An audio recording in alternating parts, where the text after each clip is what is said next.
8:46 में पहला कॉल किया। उसके बाद से मैं लगातार करती रही, एक भी फ़ोन उन्होंने उठाया नहीं। तब मैं 10 बजे के बाद उनके कलीग लोग के, उनके स्टूडेंट लोग से बात करना शुरू की।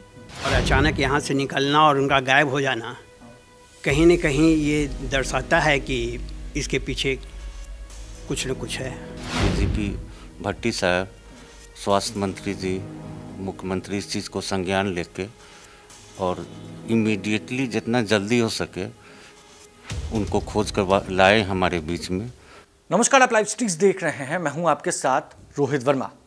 राजधानी पटना के एक बड़े कॉलेज यानी मेडिकल कॉलेज के एक बड़े डॉक्टर संजय कुमार कल मुजफ्फरपुर के लिए निकले थे, मगर वो घर वापस नहीं लौटे। कल ये मामला सामने आया। पुलिस महकमे में हड़कंप मचा है कि आखिर ये एक हाई प्रोफाइल केस कहीं ना कहीं माना जा रहा है। पटना के पत्रकार नगर थाने में एक एफआईआर दर्ज होता है उनकी पत्नी के द्वारा। मामला क्या है, हमारे साथ उनकी पत्नी है, हम उनसे जानेंगे कि आखिर वो मुजफ्फरपुर के लिए कॉलेज में गए थे इंस्पेक्शन करने, वापस नहीं लौटे और कैसे कैसे वो पूरी घटना है वो हम आपको जानेंगे। क्योंकि ये घटना छोटी मोटी घटना नहीं है। एक बड़े डॉक्टर और कहीं ना कहीं एक प्रोफेसर जो बच्चों को शिक्षा देते हैं, उनका अचानक से गायब होना ये कोई छोटी मोटी बात नहीं। कई सवाल खड़े हो रहे हैं, सवाल लाजमी भी है। हमारे साथ उनकी पत्नी है, हम बात करेंगे।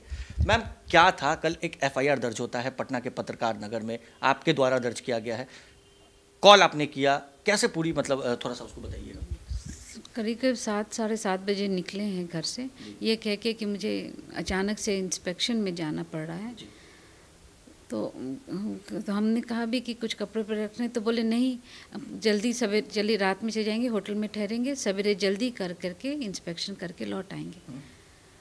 7:42 में उन्होंने मुझे कहा, बोले मैं गाड़ी को एनएमसी में लगा देता हूँ और वहीं से दूसरी गाड़ी से चला जाऊँ।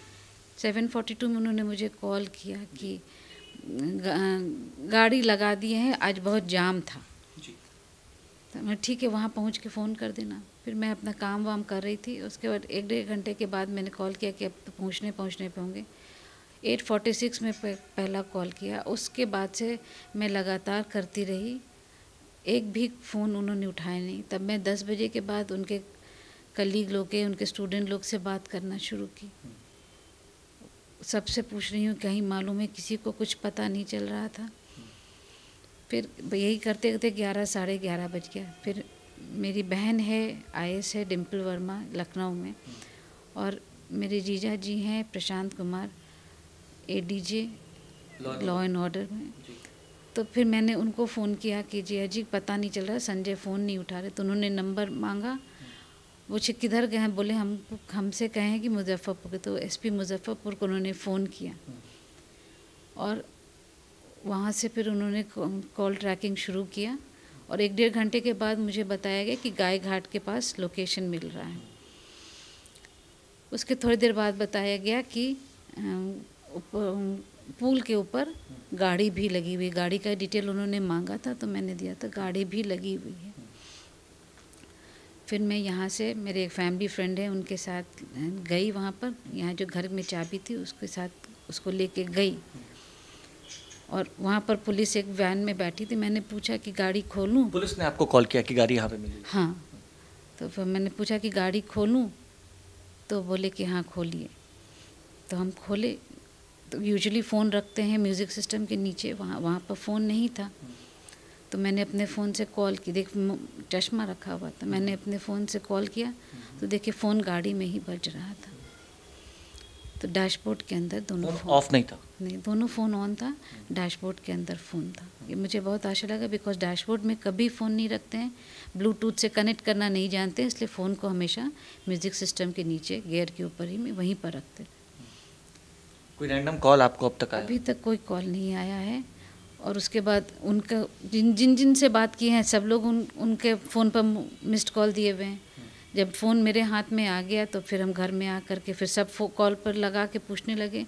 किसी को भी, सेक्रेटेरिएट के भी सभी लोग से, कॉलेज के लोगों से, किसी को भी कोई आइडिया नहीं है। पुलिस लगी हुई है लेकिन अभी तक कुछ नहीं बताया। हम लोग सारे दिन, हम अपने फ्रेंड लोग के साथ सारे दिन हम लोग गाड़ी में वहीं पुल पर ही बैठे रहे हैं जहाँ पर गाड़ी मिली थी, उसी गाड़ी से हम लोग गए और पूरे दिन शाम तक वहीं बैठे रहे। सब जगह पूछ पाछ हुआ, कुछ नहीं पता चला। पुलिस का कॉपरेशन कैसा? पुलिस का कॉपरेशन ठीक है, उसके कॉपरेशन में कोई दिक्कत नहीं। रात में 1-1:30 बजे करीब खाली सिर्फ हुआ कि फॉरेंसिक के लिए गाड़ी पहुंचा दीजिए, हम आदमी भेज देते हैं। तो हम बिना लिखित पढ़े थे, हम कैसे कि अपनी गाड़ी दे दें। तो हम बोले नहीं, हम ही गाड़ी लेके आते हैं। फिर अपने फैमिली फ्रेंड को बुलाए, वो अपनी गाड़ी से आए, हम लोग ये गाड़ी लेके गए, लिखित लिए पुलिस से कि हाँ हम गाड़ी को दे रहे हैं। ये हमने पूछा भी कि फॉरेंसिक इतना लेट, जबकि इतने लोग हम लोग उसमें बैठ गए। तो नहीं, हमारे पास ऐसा टेक्निक है जिससे कि कुछ भी होगा तो पता चलेगा, ऐसा बोला?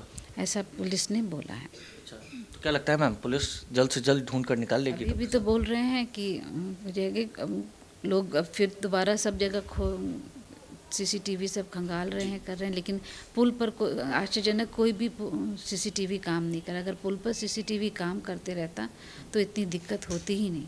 पर गांधी सेतु पर एक भी सीसीटीवी काम नहीं कर रहा। उन्होंने कहा था कि गाड़ी मैं पार्किंग में लगा कर जाऊंगा। हाँ, यही बोले, लेकिन गाड़ी हाजीपुर पुल पे मिला। हाजीपुर नहीं, इधर इसी साइड गांधी सेतु इसी साइड मिला है, गाय घाट के ऊपर मिला है। अब उन फ़ोन रिकॉर्डिंग वाले में कहीं पर किसी से बातचीत तो नहीं दिख रहा है। अब कोई कैसे, हम तो कुछ गेस नहीं कर सकते, बस सिर्फ पॉजिटिव हैं कि सब कुछ ठीक ठाक है और वापस आ जाएंगे। क्या लगता है बिहार के डीजीपी आरएस भट्टी खोज कर निकाल लेंगे आपके हस्बैंड को? बिल्कुल निकाल लेंगे, एकदम सही सलामत मेरे पास पहुंचा देंगे। किसी से कोई लड़ाई दुश्मनी ऐसा कुछ? न, किसी से भी हमने कभी नहीं सुना। बहुत अंडरस्टैंडेबल, उनके सब स्टूडेंट्स अभी यहाँ, किसी से भी पूछिएगा तो देखिए जानिएगा कि बहुत ही मेथोडिकल, बहुत ही अंडरस्टैंडिंग और बहुत समझ से काम करने वाला। आप क्या करती हैं मैम? मैं प्रोफेसर हूँ इंग्लिश में, कॉलेज ऑफ कॉमर्स में। देखिए, एक तस्वीर हम आपको घर की दिखाएंगे कि किस तरह से सन्नाटा पसरा हुआ है। कहीं ना कहीं इस घर के जो रौनक है वो अचानक से कहाँ गायब हो गए। एक बड़े प्रोफेसर भी माने जाते हैं, कुछ लोग हैं, हम उनसे भी बात करेंगे। क्या लगता है, एक पटना के एक बड़े डॉक्टर भी माने जाते थे और एक अच्छे प्रोफेसर भी माने जाते थे, व्यक्तिगत भी वो काफ़ी अच्छे थे, इस तरह से गायब होना आखिर लग क्या रहा है आप लोगों को? देखिए, ये तो शंका तो है।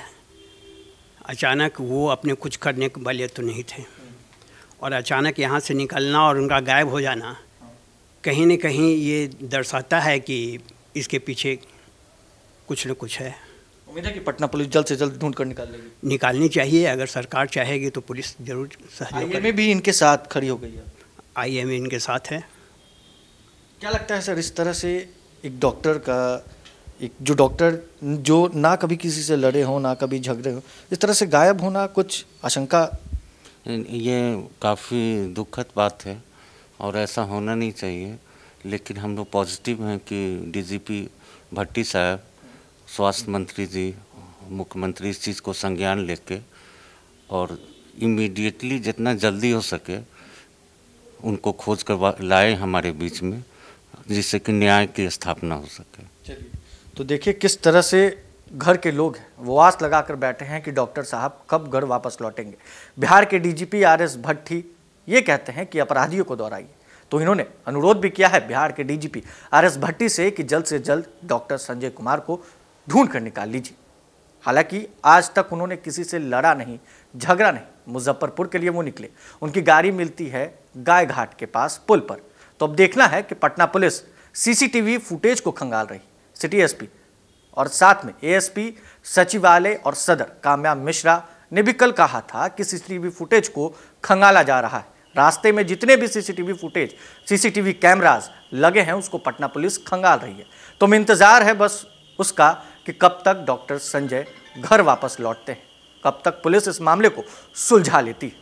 बहरहाल इस खबर में बस इतना ही। अगर आपने अब तक लाइव सिटीज को सब्सक्राइब नहीं किया है, जल्द से जल्द लाइव सिटीज को सब्सक्राइब कर ले। साथ ही साथ हमारे फेसबुक पेज को फॉलो करना, वीडियो को लाइक शेयर करना बिल्कुल भी ना भूले। सहयोगी गुड्डू के साथ रोहित वर्मा, लाइव सिटीज।